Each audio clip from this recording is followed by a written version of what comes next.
الوزير طاهر ابو زيد هينزل يسلم على الفرقه تحت.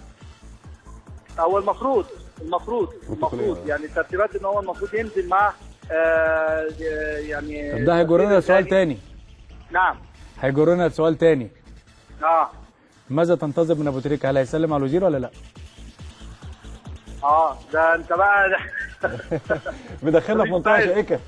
لا احنا ممكن نراقب الموضوع دوت، يعني احنا ممكن نراقب الموضوع ده، بس اكيد في حاجه هتحصل، يعني في تريكايه هتحصل ممكن، بس الرسميات بتقول ان كابتن طاهر ابو زيد المفروض ينزل عشان اكيد. انا بتكلم على كده يا كابتن.